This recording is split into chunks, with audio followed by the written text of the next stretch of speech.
Padre, ayúdenos Señor, a que comprendamos su palabra y que veamos con los ojos del alma, Padre, así como el siervo de Eliseo, Padre, que él oró para que su siervo viera el ejército de ángeles que estaba sobre el ejército asirio.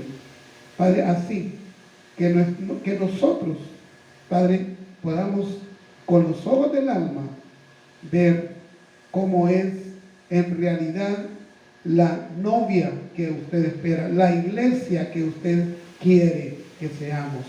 Ayúdenos, Señor, en el nombre de Jesús. Amén y amén. Amén. Muy bien. Podemos tomar asiento. Dice acá en Apocalipsis que estamos leyendo, que leímos este mismo versículo fue el que leímos el viernes pasado, ¿verdad? Y ahora pues vamos a continuar. Vimos el viernes pasado que Jesús, acuérdense que comenzamos leyendo en Mateo 25, versículos del 1 al 13, comenzamos leyendo sobre las 10 vírgenes, que habían 5 vírgenes que sí estaban listas, preparadas, y habían 5 vírgenes descuidadas, vírgenes que no se prepararon con el aceite. Aquí vemos que el aceite es el Espíritu Santo, eso entendemos. Entonces, habían 5 que tenían, además de la lámpara, tenían su depósito de aceite. ¿Eso qué quiere decir?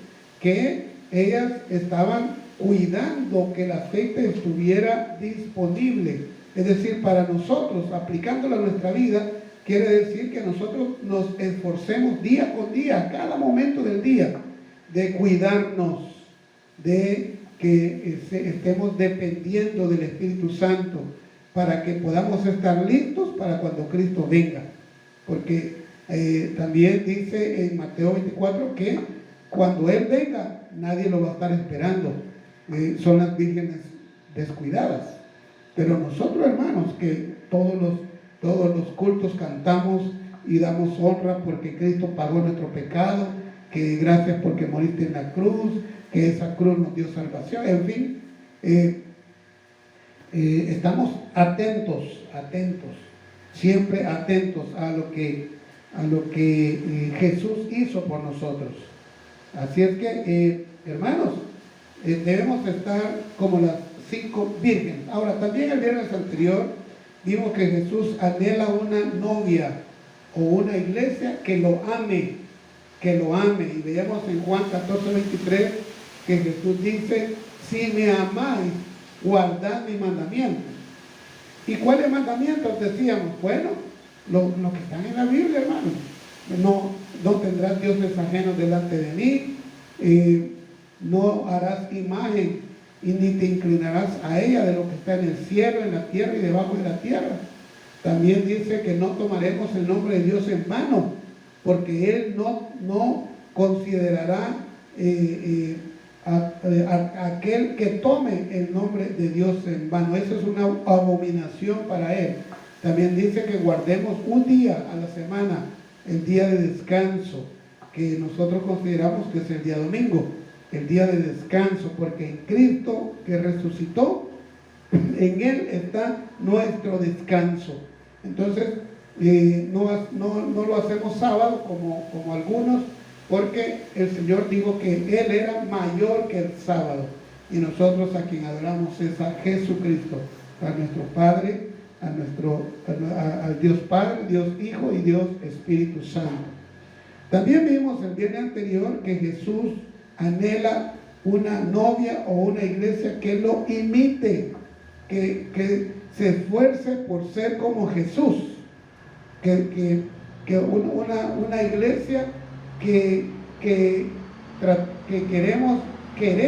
anhelamos de forma voluntaria, que de forma voluntaria nosotros querramos vivir como vivió Jesús. Acuérdense que cuando estudiamos la Semana del Amor, veíamos que Jesús vino y quiso pagar el pecado de nosotros. Él quería pagarlo. Entonces hoy Él anhela una iglesia que quiera imitarlo, Y eso lo vimos allá en Juan capítulo 13, del 14 al 15.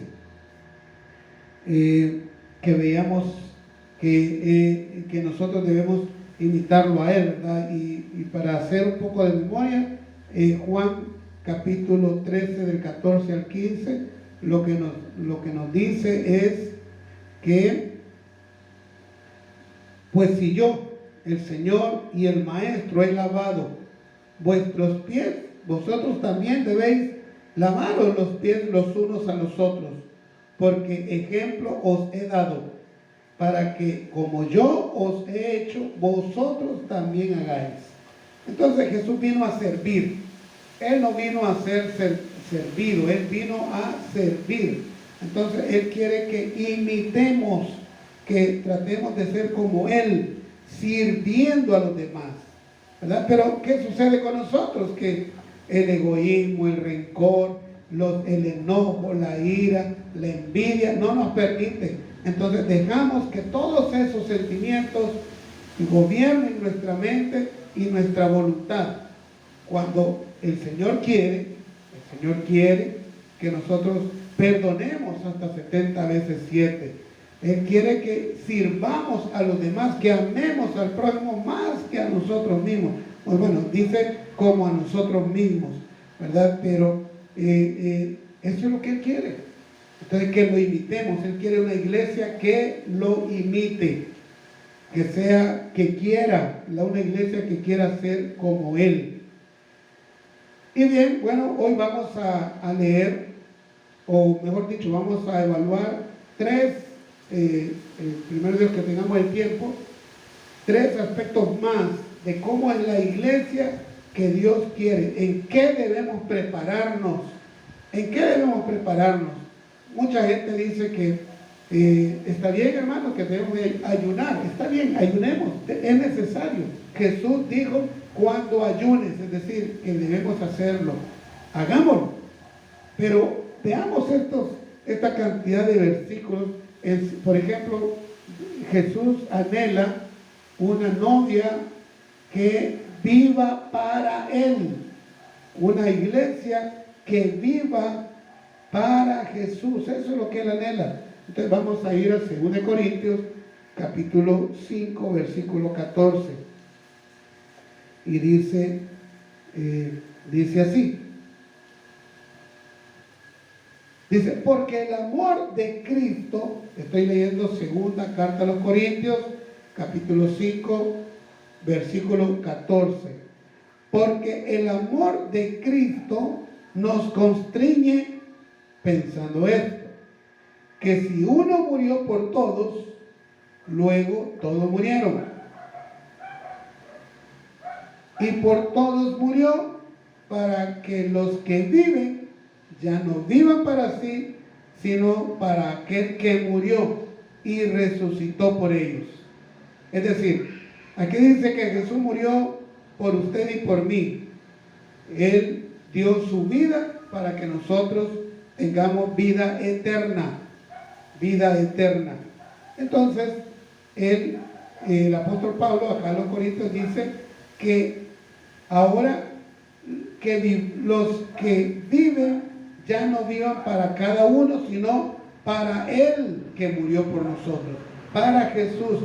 Es decir, que nosotros debemos vivir para Jesucristo. ¿Cómo es una vida? ¿Cómo es una vida para vivirla para Jesucristo? Bueno, voy a ponerle acá primera carta de Pedro, capítulo 1, versículo 18. Veamos lo que nos dice el apóstol Pedro. Dice, sabiendo que fuisteis rescatados de vuestra vana manera de vivir, la cual recibisteis de vuestros padres, no con cosas corruptibles, como oro o plata. Versículo 19. Sino con la sangre preciosa de Cristo, como de un cordero sin mancha y sin contaminación. Es decir, nosotros, hermanos, que hemos sido rescatados, comprados con aquella sangre que Jesús pagó en la cruz, que vale más que el oro y la plata. La sangre de Jesús vale enormemente, mucho más que cualquier otra cosa creada. Por esa sangre que Él derramó, y que ahora sabemos que con esa sangre Él nos tiene sin mancha y sin contaminación, para que podamos estar delante de Jesucristo. O sea, eso nos recuerda que hemos sido comprados con un precio muy, muy costoso. La sangre de nuestro Señor Jesús, eso valemos. Él así nos valoró, así le valoró a usted y a mí, de forma individual. O sea, no es cierto que Juan capítulo 3, versículo 16 dice que de tal manera Dios amó al mundo que ha dado a su único unigénito, a su Hijo unigénito, para que todo aquel que en él crea no se pierda, mas tenga vida eterna. O sea, dice que de tal manera amó Dios al mundo.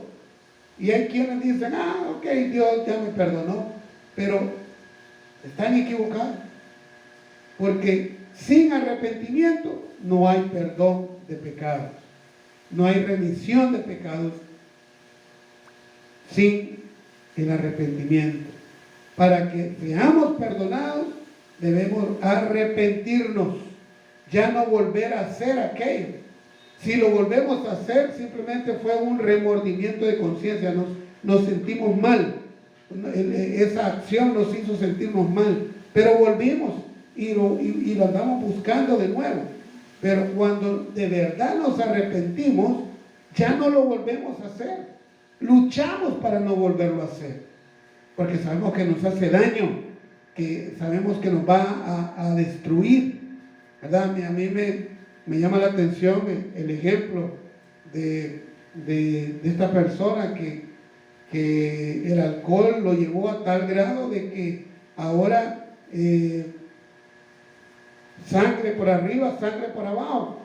Seguramente ya no está tomando. ¿Por qué? Porque le ha dado miedo. Eso es el arrepentimiento. Yo no sé si esta persona se ha arrepentido, pero ese es un ejemplo de arrepentimiento. Ya no volverlo a hacer, porque sabemos que nos hace daño, porque nos va a matar, ¿verdad? Ahora lo mismo sucede con el pecado. Con el pecado, que nosotros debemos dejar de pecar porque nos hace daño, porque nos aleja del Padre, nos aleja de la vida eterna, nos aleja de la comunión con el Padre. Así debe ser nuestra vida. Esa es la iglesia que Dios anhela, una iglesia que viva para Él.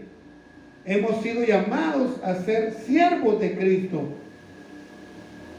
Nuestra vida está en sus manos. A Él le pertenecemos porque Él nos ha comprado con su sangre. Y el deseo de nuestro corazón debe ser, lo que nuestro corazón anhela, debe ser que nosotros le agrademos, que nuestra forma de vivir le agrade a Él.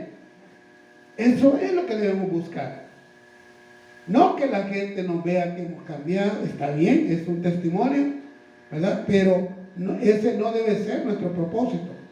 Ese no debe ser la meta, sino la meta, el propósito de nuestro cambio de vida debe ser para que nuestra vida le agrade a Él. Así como Abel, allá en Génesis capítulo 4 dice que cuando Abel presentó ofrenda, a Dios le agradó la vida de Abel y su ofrenda. Dios antes de cualquier servicio que hagamos, viene alguna persona y sirve, quiere en el culto, sirve allá en la calle ganando almas, sirve a los hermanos. Antes de eso, Dios ve la vida de la persona. Porque nosotros vemos que alguien se pone a servir, pero Dios conoce el corazón. Porque pudiera hacerlo porque le remuerde la conciencia, ¿verdad? Porque toda oportunidad que le llega se va de parranda. Entonces nosotros no nos damos cuenta, pero Dios sí se da cuenta. Entonces, de manera que alguien pudiera venir aquí y servir, ponerse a servir, estar allá en el portón y decir y predicar la palabra, es lo que nosotros vemos. Pero Dios ve las intenciones del corazón. De manera que no es que no nos dejemos llevar por lo que vemos, sino veamos el testimonio afuera de la iglesia. Porque aquí adentro, si aquí adentro todos nos saludamos, terminando el culto y nos damos la mano, Dios le bendiga. Cuando alguien se va, hermano, Dios le bendiga, hermana, el Señor cuídese, el Señor le bendiga. Todo es bonito, pero allá en la casa, allá, yo me acuerdo un ejemplo que ponía el pastor fundador. Dice que había una ancianita que llegaba todos los domingos, era servidora, ella iba a ganar almas, o sea, se subía a los buses para ir a ganar almas los días domingos. Ella colaboraba allí en la iglesia, limpiando mesas, limpiando sillas.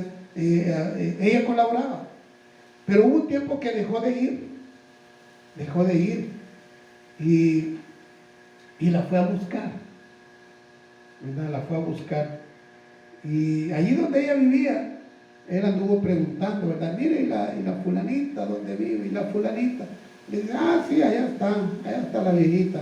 Lo que pasa es que nos han dicho de que está enferma y que sus hijos no la quieren cuidar, no la están ayudando. Sí, dice, es cierto, ella solita vive, etcétera, etcétera. Pero es que mire, pastor, le dijo la vecina contándole al pastor. Lo que pasa es que ella, mire, si ella sigue al hijo a la hija, porque no le obedece, allá anda con cuchillo en mano siguiéndola. Y el testimonio,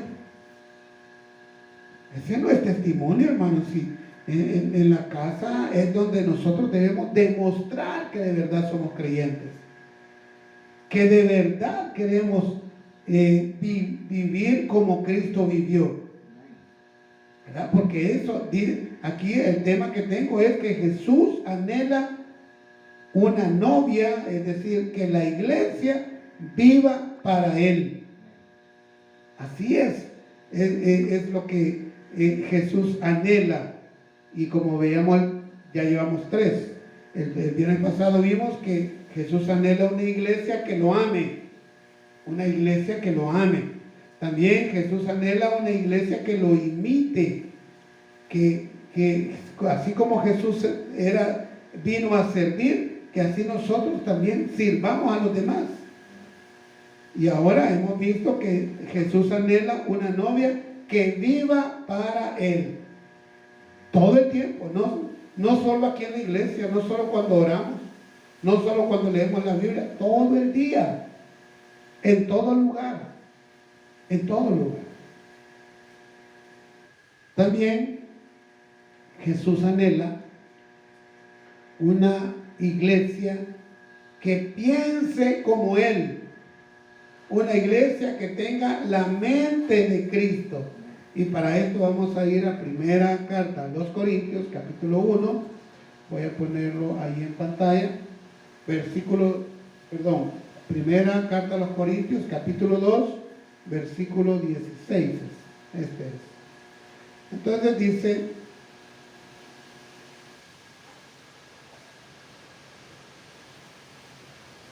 y alguno de vosotros le dice: id en paz, calentados y saciados, pero no le dais las cosas que son necesarias para el cuerpo, ¿de qué aprovecha?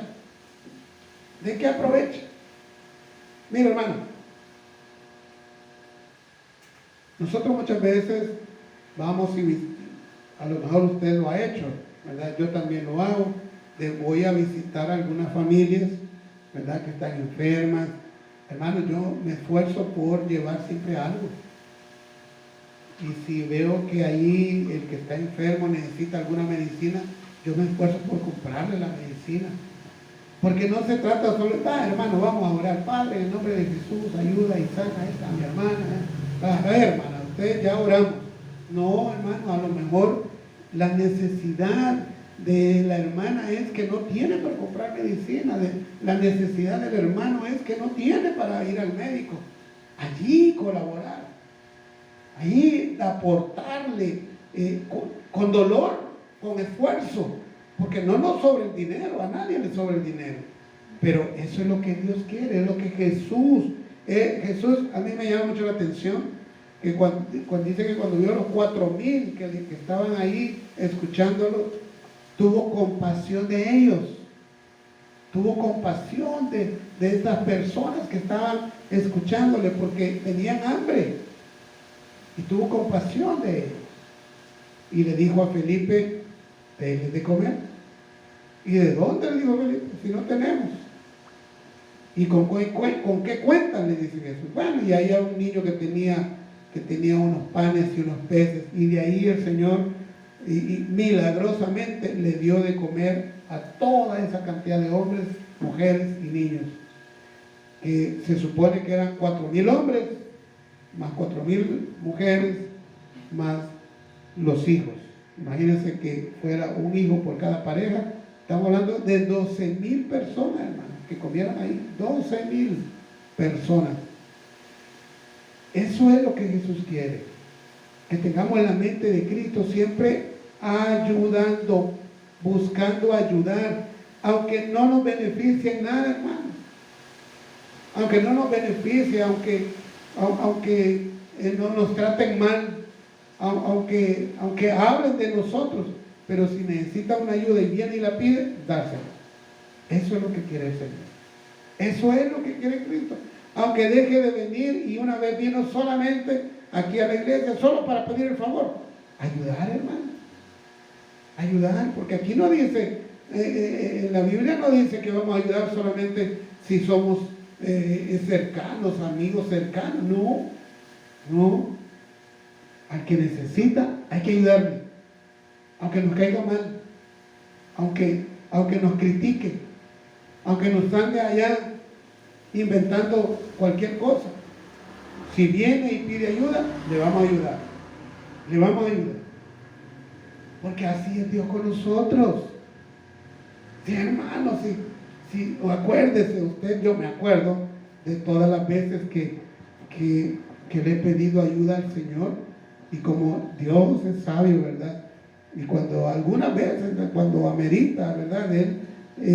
Yo le pido, Señor, ayúdame en este problema, ¿verdad? Y plum, me viene y me acuerda, me trae a la memoria cuando me vinieron a mí a pedir ayuda y yo no la di, pudiendo hacerlo. Es pecado. Es pecado. Pudiendo ayudar, no ayudar. Es pecado. Es una ofensa. Porque estamos en contra del mandamiento que yo ame a mi prójimo como a mí mismo. Ahí no dice si es mi amigo, si es mi hermano, si es mi vecino, si me llevo bien con él, si nos reímos. No dice eso. Dice mi prójimo. Y mi prójimo puede ser tanto mi amigo como el enemigo, hermano. Al que me cae mal, igual tenemos que ayudarlo. Así lo hacía Jesús. Y ese es lo que Dios pensaba, lo que Jesús pensaba. Y aquí dice que nosotros tenemos la mente de Cristo, hermano. La mente de Cristo. Debemos hacer lo que Él hacía.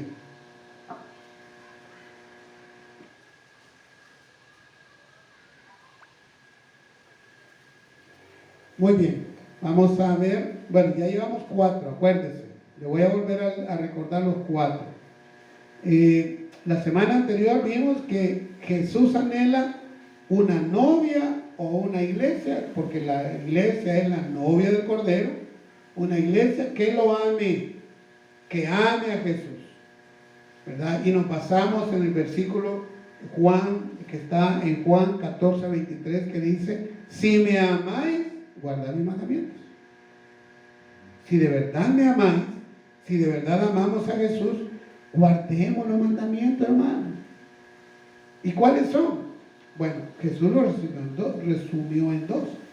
Es un resumen el que dio Jesús: amar a Dios por sobre todas las cosas y amar al prójimo como a mí mismo. Pero ¿cómo puedo amar a Dios? Vámonos a Éxodo 20. Allá dice, en versículo 3 dice: no tendrás otros dioses delante de mí. No tendrás otro Dios. ¿Quién puede ser otro Dios, hermano? Mire, nuestro hijo puede ser otro Dios. Todo aquello, fíjese bien, todo aquello que me estropea, que me complica, que no permite que yo haga mi culto racional a Dios, ese se convierte en Dios. Por ejemplo, hay unos hermanos que a mí me dicen: mira, pastor, fíjese que hoy voy a ir a ver a mi hijo allá en Chalatenango. Ese es su Dios, porque si nosotros queremos demostrarle a Jesús que le amamos, Él nos dice en Hebreos capítulo 10, no dejar de congregarse como muchos tienen por costumbre. Y nosotros nos congregamos.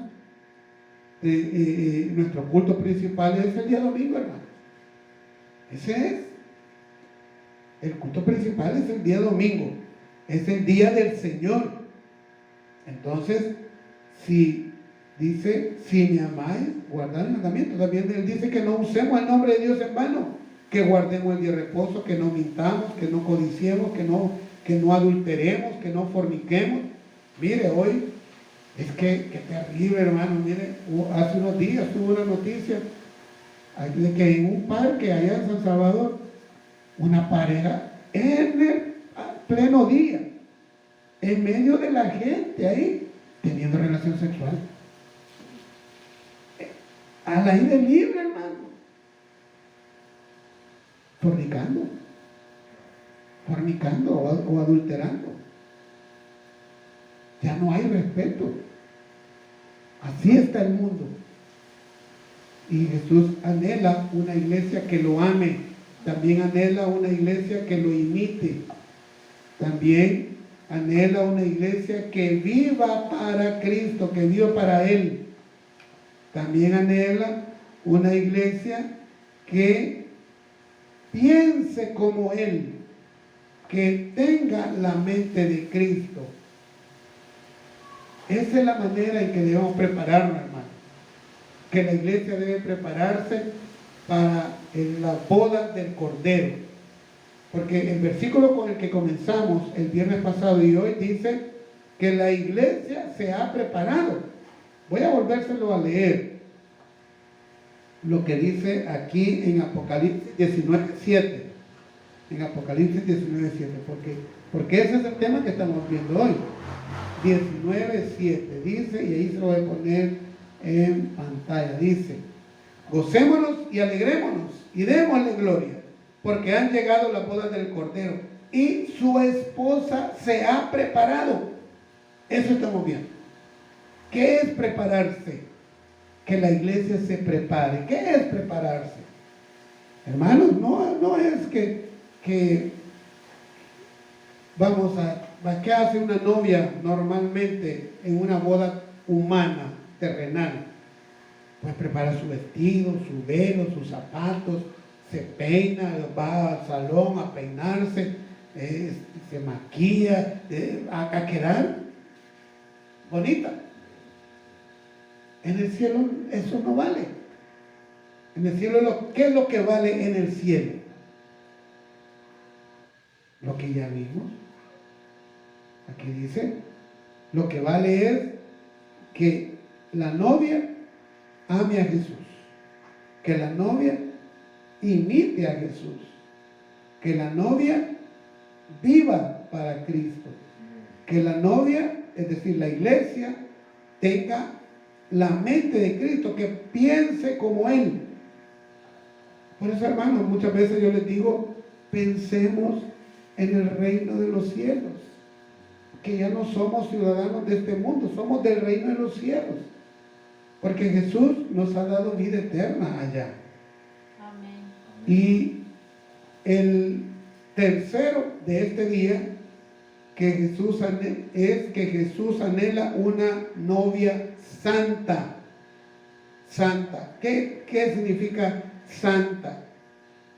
Que cumpla el propósito de Dios, es decir, que se aparte, que se cuide, que haga las cosas correctas. Y voy a poner aquí primera carta de Pedro, capítulo 1, versículo 14. Y dice así: como hijos obedientes, no os conforméis a los deseos que antes tenías, estando en vuestra ignorancia. Versículo 16. Sino como aquel que os llamó es santo. ¿Quién nos llamó? Dios nos llamó. Así como Dios es santo, sed también vosotros santos en toda vuestra manera de vivir. Hermanos, ¿y cómo nosotros vamos a buscar ser santos? ¿Cómo vamos a demostrar? Bueno, mire, cosas sencillas. Por ejemplo, cuando en nuestra casa vive, yo, gracias a Dios, no tengo ese problema, porque todos mis hijos, todos los que vivimos en casa, somos creyentes, y para la gloria del Señor, pues, respetamos el nombre de Dios. Pero hay hogares, hermanos, donde viven creyentes y viven inconversos. Pero cuando viven inconversos, hermanos, ahí se cuentan chistes rojos, chistes picantes, chistes chilosos, ¿verdad? De doble sentido, casi todos son de sexo, y nosotros como creyentes riéndonos a carcajadas. Eso no es santidad. Eso no es santidad. Mire, cuando algunas veces me ha tocado a mí estar ahí con compañeros de trabajo, hermano, mire, yo una vez les digo ahí, no, esos chistes no los contemos. Si no me hacen caso, yo me alejo. Ya les advertí. Yo les advierto una vez. Y si continúan insistiendo en esos chistes, yo me levanto y me voy. Que vean esto. Pero yo quiero cuidar. Porque, hermanos, ¿qué pasa cuando a nosotros nos cuentan un chiste? O cuando nosotros vemos en YouTube, por ejemplo, un video de pornografía, ahí hombre y mujer teniendo sexo, o dos mujeres o dos hombres besándose o teniendo relación. Hermano, eso queda grabado en la mente. Y allá en la noche, ¿ven? Recordando. El día siguiente, recordando. Pasan 3 días, recordando. ¿Por qué? Porque no nos apartamos. Porque nos sigue gustando las cosas del mundo. Porque seguimos buscando las cosas del mundo, cuando el Señor nos ha dicho, bueno, aquí en 1 Pedro dice que seamos santos como aquel que os llamó es santo. Sed también vosotros santos en toda vuestra manera de vivir. Fíjense que dice en toda vuestra manera de vivir. Porque escrito está, sed santos, porque yo soy santo. Y esa es la iglesia que va a entrar a la boda del Cordero, mi hermano. No se deje engañar por aquellos que dicen, no, sí, Dios ya nos perdonó. Ya Dios nos perdonó. Sí, mi hermano, es cierto, Dios nos perdonó. De eso no hay duda. A mí Dios me perdonó, pero Él también espera que yo obedezca sus mandamientos. Él espera que yo lo imite a Él, que así como Él vino a servir, yo me ponga a servir a los hermanos. Dios ya me perdonó, pero Él espera que yo piense como Él. Eso es lo que Él espera. Para eso son todas estas consejos e instrucciones que encontramos en muchas partes del Nuevo Testamento. Porque Él espera que nosotros seamos para Él. Porque ser santo es haber sido separados del mundo para estar con Dios, para seguir a Dios. Hemos sido puestos aparte. Es decir, a eso vino Jesús. Por eso decimos, bueno, yo cuando oro le digo, Señor, gracias porque nos sacaste de las tinieblas y nos trajiste a la luz. ¿Qué quiere decir eso? Que Él nos sacó de allá del mundo y nos trajo al camino de Él. Pero si nosotros estamos desde aquí viendo a todo aquello como era antes, ¿verdad? Y todos los chistes y toda la alegría y la bailada que, hermano, mi corazón sigue estando allá. Cuando Él quiere que yo me olvide de aquello y me esfuerce en vivir una nueva vida, no estar anhelando, no estarme acordando. Porque la iglesia, hermanos, ha sido llamada a ser diferente, a ser luz y sal en medio del lugar donde vivimos. Allí en casa, con nuestros hijos, hermanos, estamos llamados a ser luz, no a contaminarnos con ellos. Ellos pueden decir todas las malas palabras, tratarse de hijo aquí, también cualquier expresión que no edifica. Ellos la dicen, pero nosotros no, hermanos. Nosotros no, tenemos nosotros que, al contrario, motivarlos, buscar la estrategia para motivarlos a que ellos no digan esas frases, que ellos no digan esas palabras, a motivarlos, a influenciarlos, ¿verdad? Así es que somos llamados a ser luz y a ser sal en ese lugar donde vivimos. Hemos sido llamados a estar separados para que Dios nos use. Fíjese bien, que cuando el Señor nos salva del pecado, nos salva de las tinieblas, paga la deuda y nos limpia de toda esa suciedad que traíamos. La palabra de Dios nos limpia, porque en el Salmo 19 dice que tu palabra, tus mandamientos enderezan mis pasos. Entonces nosotros, cuando Él nos saca de las tinieblas, nos saca de ese fango cenagoso que le llama David y que nos trae del pecado a la luz, hermanos, es para que nosotros nos preparemos y seamos un medio para que Dios salve a otras almas, a otras personas, para que Él nos use como siervos, como predicadores, como ganadores de almas, como evangelistas, en fin, como maestros de la escuela bíblica, educar a los niños, enseñarles la palabra a los niños. Para eso nos sacó el Señor del pecado. Y Él quiere una iglesia que sea santa, apartada de todo eso, ¿verdad? Yo veía unos videos, hermanos, ayer me parece, de cómo en algunas iglesias, hermanos, la alabanza, si ese es un baile completo, luces por aquí, luces como que una discoteca. Como que, hermanos, en mi opinión, hermanos, pienso yo que eso no le agrada a Dios. Pienso yo.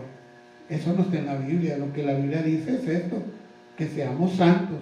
Sed santos porque yo soy santo. Esto es lo que yo leo en la Biblia, ¿verdad? Pero que ir a danzar y ponerse a sudar y bailando y todo, y las grandes, hermanos, esos son darle rienda suelta a los deseos de la carne. Esas personas que están ahí, yo no sé si son hermanos, pero esas personas que están ahí, lo que quieren es bailar en la iglesia. que llegan a bailar. Hay otros que les tocan la cabeza y plum, se tiran. Y ponen a temblar ahí. Hermano, yo no veo eso en la Biblia. No lo veo. No sé si está, a lo mejor sí está y yo no lo he visto. Si alguien me lo puede enseñar, bueno, a lo mejor yo lo puedo estudiar y puedo aprender. Pero hasta ahora yo no he encontrado que ahí diga que yo me voy a tirar al suelo y estar ahí temblando. No, yo no he encontrado eso.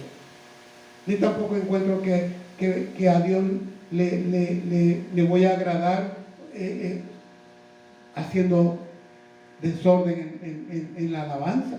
Yo no encuentro eso. Lo único que encuentro es que dice que David, cuando traía el arca, la traía a Jerusalén, él venía danzando. Pero fue en esa ocasión. Y yo no creo, hermano, yo de verdad que no creo que David se tirara al suelo. No creo. Yo lo que creo es que él venía caminando con adelante de todos los que venían cargando el arca, y él venía alegre y se movía. Y eso es lo que yo me imagino. Pero que se tiraba al suelo, que ponía a bailar, que brincaba. Yo no me lo imagino así. A lo mejor yo estoy equivocado. Pero yo en la Biblia no lo veo de esa manera. ¿Verdad? Así es que, bueno, cada uno tiene que dar cuenta. Cada uno va a dar cuenta de lo suyo. Vamos a dejarlo hasta acá. Hemos visto 5 cosas que Jesús anhela de su iglesia. Solo lo voy a repetir para que quede señalado nuevamente. Jesucristo anhela una novia que lo ame. Jesucristo anhela una novia que lo imite. Jesucristo anhela una novia que viva para Él. Jesucristo anhela una novia que piense como Él. Y Jesús anhela una novia que sea santa. Esa es la manera de prepararnos, hermanos. Esa es la manera de prepararnos para la boda del Cordero. Así es como yo lo veo cuando allá en Apocalipsis, capítulo 19, versículo 7 dice, y la esposa se preparó. Y la esposa se preparó. Padre, gracias por estos versículos, Señor, que encontramos ahí, Señor, en el Nuevo Testamento. Padre, en el nombre de Jesús le pedimos que usted nos ayude a comprender y a